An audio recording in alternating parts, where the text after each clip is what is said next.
So we went racing down under, and everything went to hell and heaven, probably, because everything that we had not seen in the last 2 years, everything happened in just 2 hours. Welcome to the next episode of the Radiocheck podcast, and we are going to decode the Australian Grand Prix.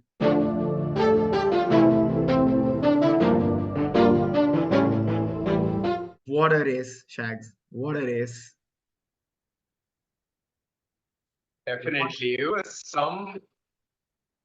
something, like after Max's 9 win streak, and then you literally see Carlos Sainz literally just breaking the streak yet again. It just seems like, Carlos Sainz is just born to break Max's record of getting all those consecutive wins. It's almost like, Destiny's sent Carlos Sainz to save Sebastian Vettel's record in some way or the other. And somehow the chosen one always seems to be Carlos Sainz.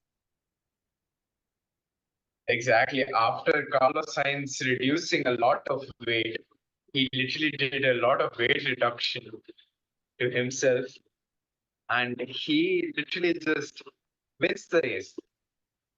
It just And to looks be like honest, in this appendicitis. weekend, It just looks like appendicitis plays into Carlos Sainz's hands way too much.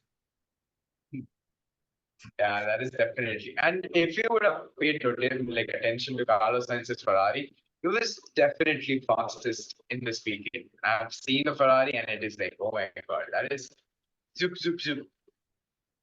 Too good, too good, too good. All right.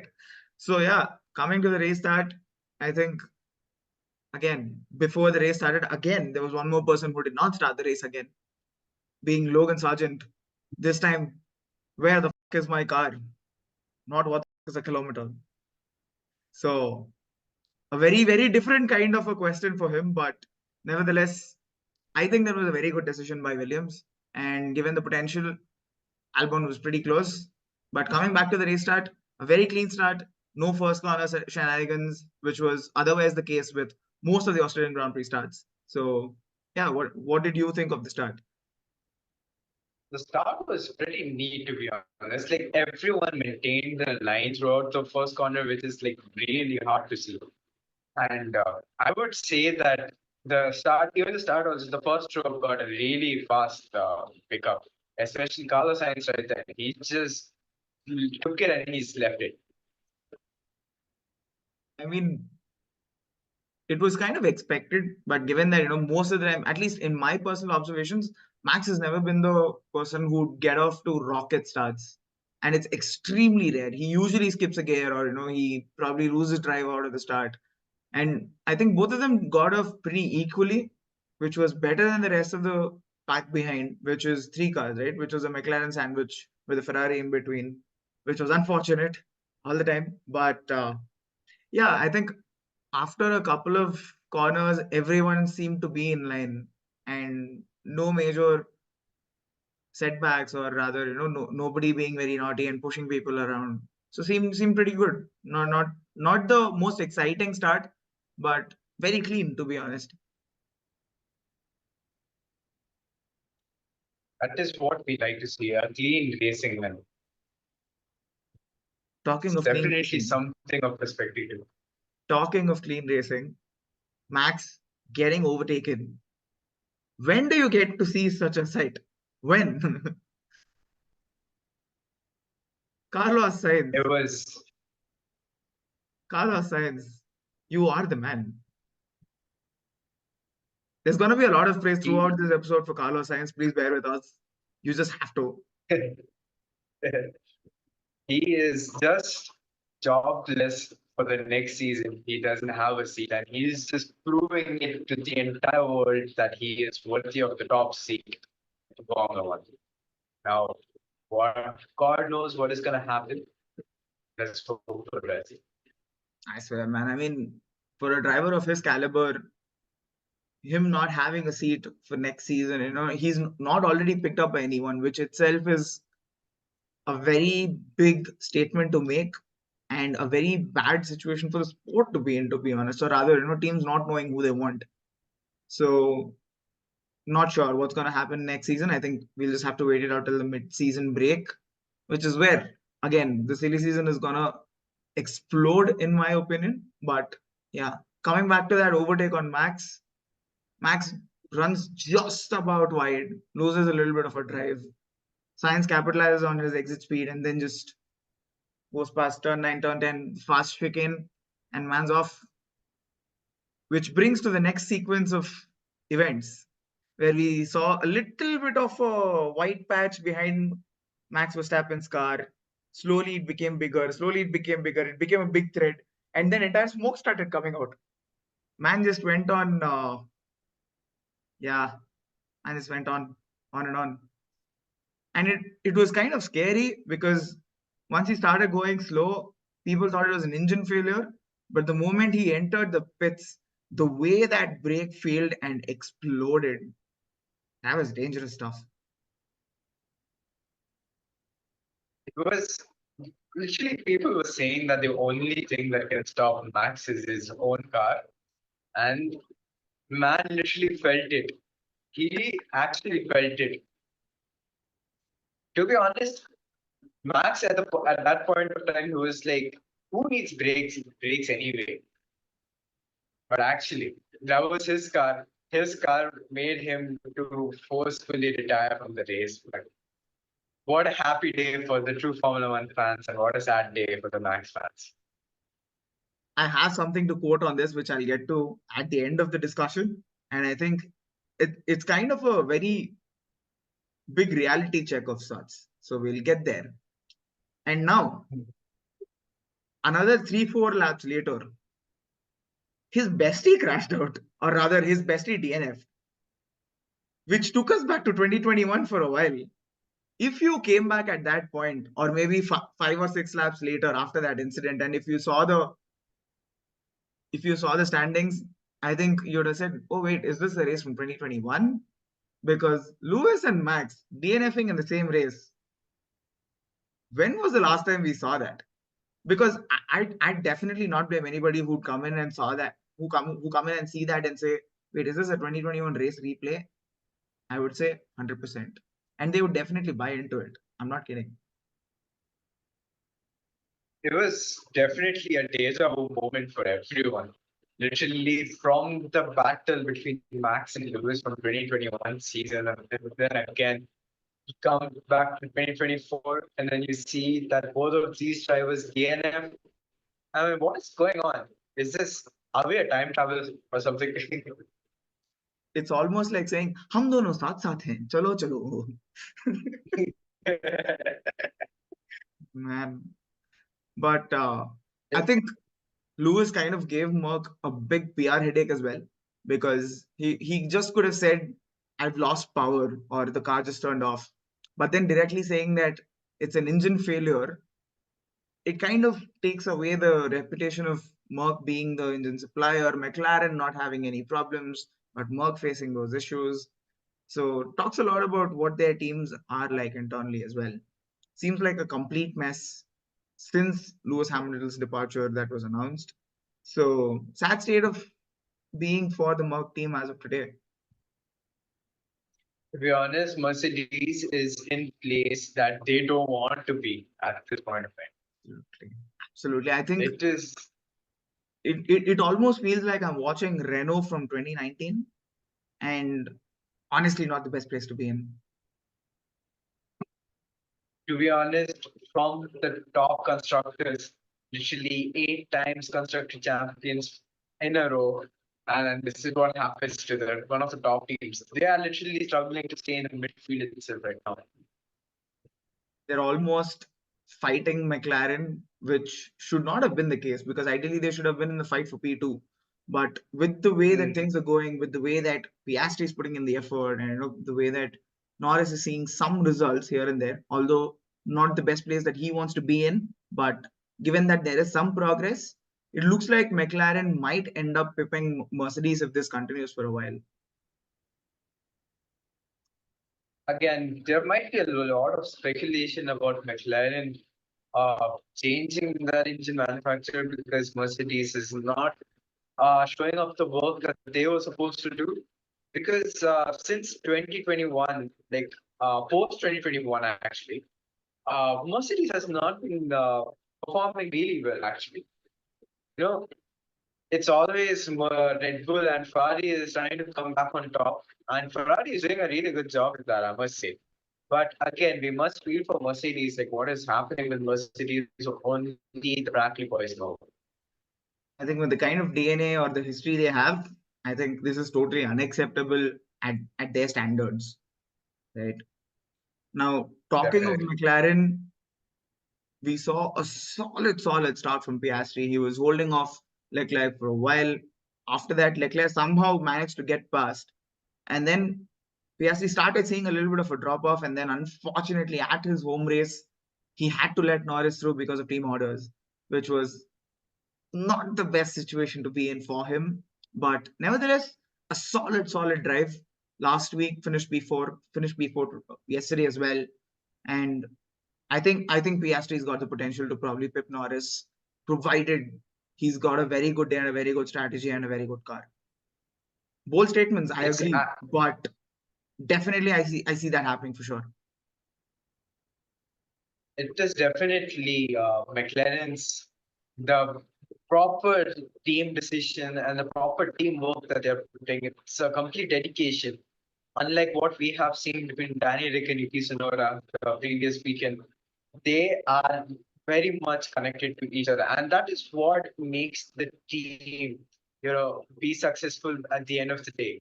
As we have seen McLaren getting podium and a fourth position, it is not that bad. This is pretty good, to be honest.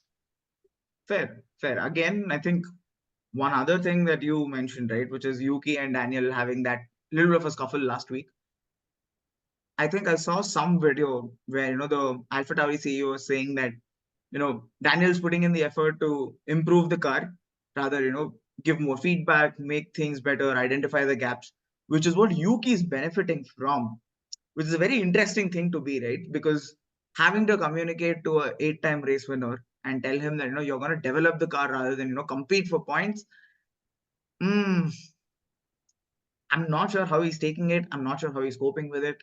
But Yuki's getting the points, Daniel's getting the axe. So very contrasting situations to be in for both of them. And to add another point to that, Danny Rick isn't that phase anymore because once he is in Red Bull and he's literally just bouncing from there and there. You know what I mean? Like between RB and Red Bull, he is just bouncing here and there, which is not a healthy lifestyle for Danny Rick to be in within Formula One. He either gets a proper racing seat or he is out of here. I think NASCAR seems like a very good option at this point for him. Yeah, where he can follow his dear idol. Yeah.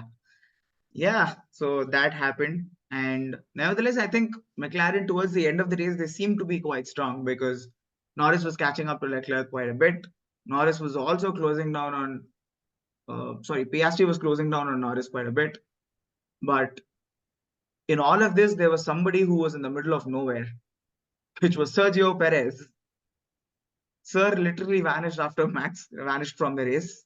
And yeah, one moment where he raced Alonso, which was also only because Leclerc came out of the pit stop, blocked both of them, gave some racing, and then Leclerc took off. Perez was there, just there to probably exist in the race and just finish somewhere. But yeah, little bit of a nowhere race for Red Bull, given that they saw Max DNF. I think that had a little bit of a domino effect. I feel. What do you think? Yeah, that's exactly what I feel too. I'm literally on your side because after Max retiring, it's just Red Bull's focus at that time. You could literally see the despair in the pit lane after Max pulls up in his garage, after the brake literally shoots out of his car with a huge black smoke behind him. And the entire despair in Red Bull garage, that was very upsetting. And especially when Sergio Perez was given the responsibility to maybe bring some points, Yeah, that could be a bit hard for him as well. Yeah, but realistically speaking, I'm not sure if they're gonna drop him, but he's still doing the job. But I think yesterday was a testament that it's not just the car, it's also the driver.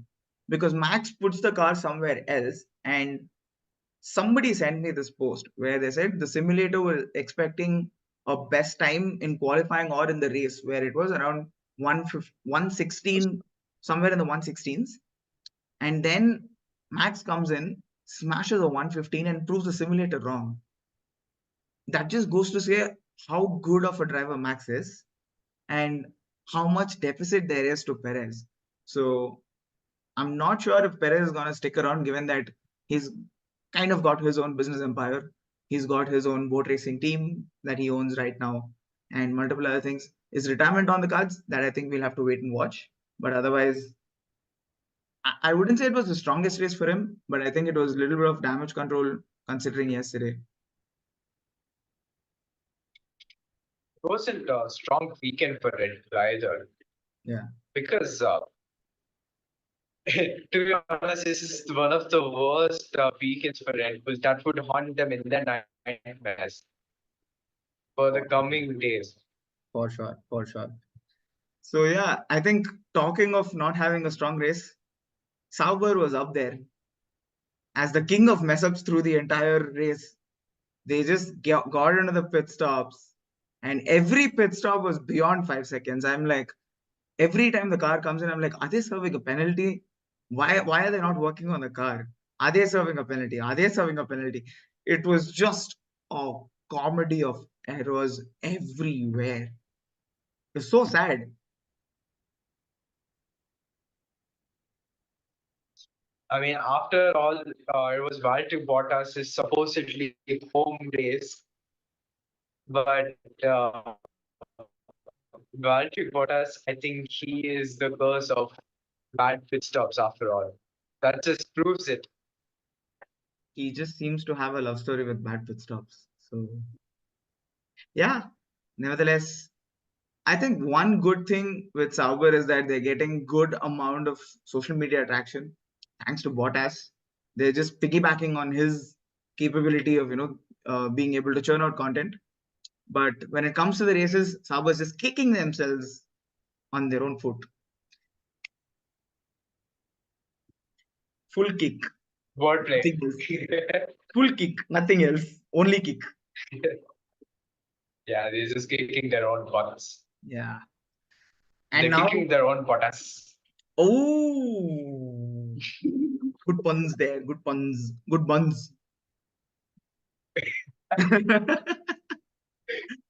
But yeah, talking of the rest of the field at the back, talking of Racing Bulls, we already spoke. Yuki got into the points, which was a very solid drive, to be honest. I think he finished somewhere around P7, P8, if I'm not wrong. I don't remember the exact position, but yeah, very strong race for him. But on the other hand, Haas got into the points again, scored that one solitary point that they always keep fighting for. And I think James Walls came into media and said, at the end of the season, it's gonna be a 2 or 3 point deficit between the back markers, which I think is gonna be very evident because the way that things have gone in the Australian Grand Prix, towards the end, I think it's gonna be a difference of 2 to 3 points between the last 4 or 5 teams. So, but full credit to Haas. I think they got the strategy right. Their drivers were excellent, and that overtake on Albon by K-Mag, that secured that 10th position for them. What do you think? After after all, Haas is, they're battling their way through, and with K Mag with them, and especially, yeah, what you have mentioned, K Mag on that move. Oh my God, that was an absolute beauty, to be honest. In general, we have seen a lot of good moves in this track, but that is most definitely one of them. That I is think for sure. That goes without mentioning. that one move I think would definitely probably stand as overtake of the day for me for sure. I mean, and the significance of that point, right? Because Williams have put out Logan Sargent and they've set out Albon on a task to go and secure that 1 point. And for K-Mac to do that and deny him that point, or even a sniff of that point, that's really good teamwork, to be honest. I expected that Haas would probably interchange cars, given that Hulkenberg was asked to move forward, and K-Mac was asked to let Hulkenberg through. I thought they'd swap the cars into the end, but unfortunately, it didn't pan out that way. Yeah, well, definitely. But Haas, they're doing a good work. Keep it up. They are trying really hard. That's what I would say. But they are trying their best. They are trying their best. That is most important. I think if they move forwards from where they are today, I think they might be able to do better than their 2016 season, which was the highest point of their entire existence in Formula One. Yeah, But definitely. moving on to another team, Aston Martin. White Alonso came into the picture yesterday, and White Alonso got 5 seconds penalty for putting Osama bin Russell in the wall.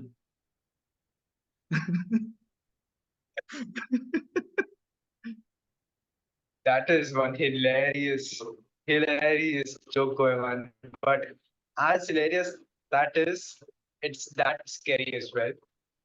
Because we have seen the footage after Russell crashes. He is literally begging on the radio to get a red flag. But we will come back to that later. Let's first go on with the Alonso. I think Alonso drove amazingly well, given that Aston Martin is that middle child of Formula One right now. Nobody cares about Aston Martin as of today because everybody else is making headway. Aston Martin is just there; they just exist. And I think it also goes under the fact that Alpine have gone to the end, and nobody really cares because they were already the middle child. I think Aston Martin is the new Alpine of the midfield, so a little bit of a nowhere race for them, but nevertheless, they did get double points. And Stroll had literally the most quietest race everybody could have imagined. Nothing around him, no content, or rather, no limelight for him for the entire race, but no talking points either. But yeah, Alonso did put in a good fight with Perez, and then that Red Bull being Red Bull, it just took off. And towards the end, after the second pit stop, Russell almost got him at the back. He was defending pretty well. I think you don't become a two-time world champion for nothing. But yeah, pretty decent race. Unfortunate that he got a penalty for what he did. Although I think it was warranted because I think he'd slowed down way before than what George could have expected through that corner at turn one. But in my opinion, I would say that I think that 5 second penalty was it wasn't very well justified. I would say because Russell crashing out because of Alonso's like slowing down unexpectedly. That was possibly a bad reason to give because Russell got caught in Alonso's, the dirty air, and that resulted in Russell losing his grip. Because the dirty air literally creates a whole turbulence. I won't go into the specifics, so don't worry about that. But But if you want nevertheless, specifics, but if anybody wants specific, let us know. yeah, we're there for you. Yeah. But coming back to that point, I think Russell getting caught in the dirty air from Alonso, he lost the grip and he couldn't handle the car. And plus, if you are a Formula One driver, you should be ready for, you should expect the unexpected all the time. So again, he got caught in the dirty air, he lost the grip, he went into the barriers, clipped his multiple tires, and he was just hanging there like a donkey, as the great as the great driver once said. No, Man, wait, I'm that was a hanging cow, like a not cow. donkey.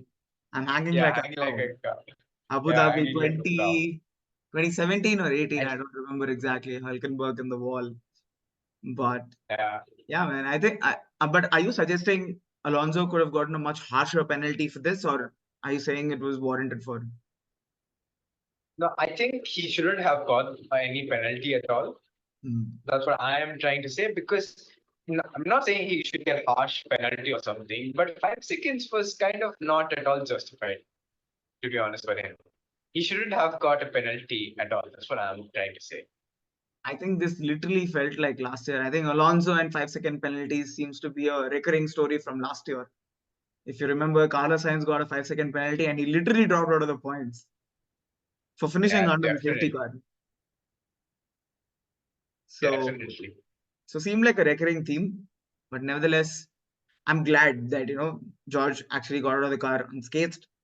But definitely, pretty scary situation. I think last year we had Albon crash very similarly like this, and through this practice session as well, very similar kind of a situation there.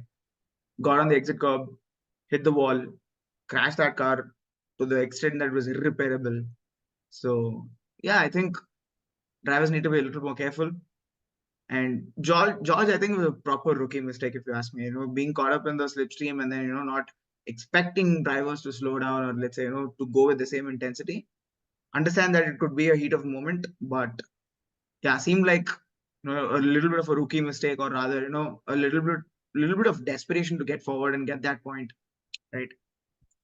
Yeah, so that was pretty much where it ended. And talking of that car finishing like that, or rather staying up like this, literally, I think, thank god the wheels were still on, because the way that car was beached in the center, I don't know, man.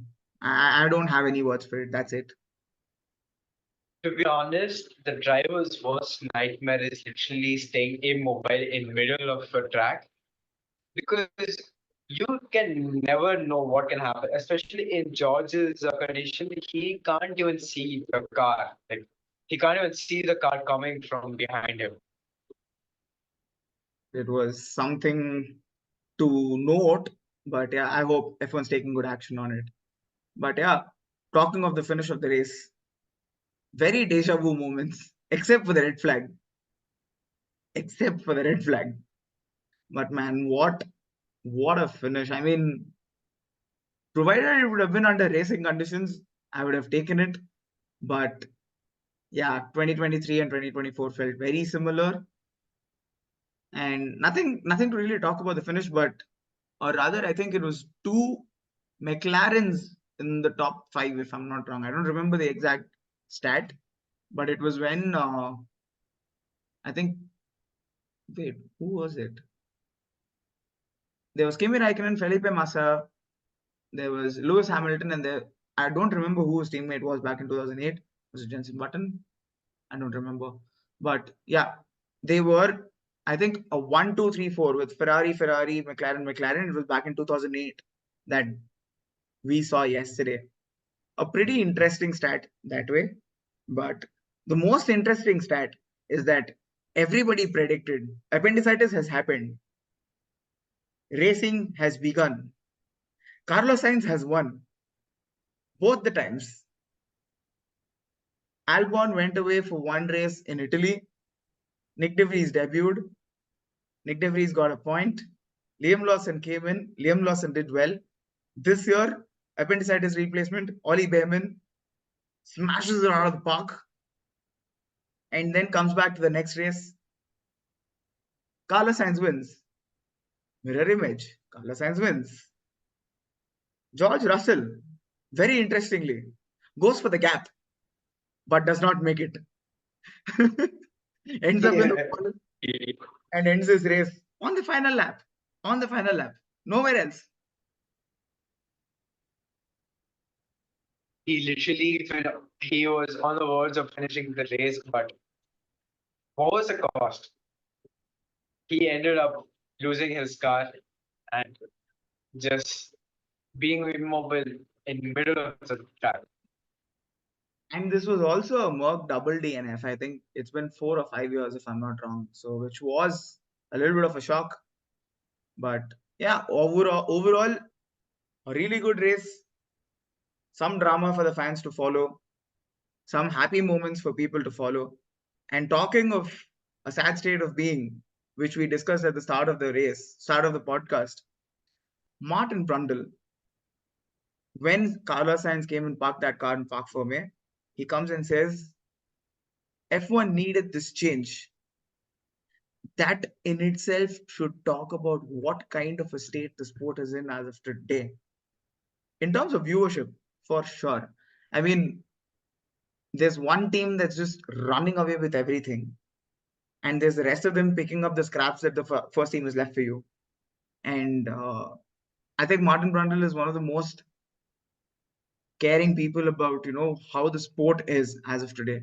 And coming from him, that was the last thing I had expected throughout the entire race, to be honest. Yeah, this is again, but to be honest, it gave a breathing for the F1 fans everywhere because they were literally getting used to Max winning the races, and it was like a breather race, to be honest. Literally, all F1 fans can rejoice, especially the Tifosi. The Tifosis are gonna. They probably had the best sleep in their lives after watching this race, and probably half of the F1 population. Yeah, you're one example. There are multiple examples. There are multiple examples within our crew itself. There is one another person in our crew. He Most is of not them, here most of right them, now, but most of them. yeah.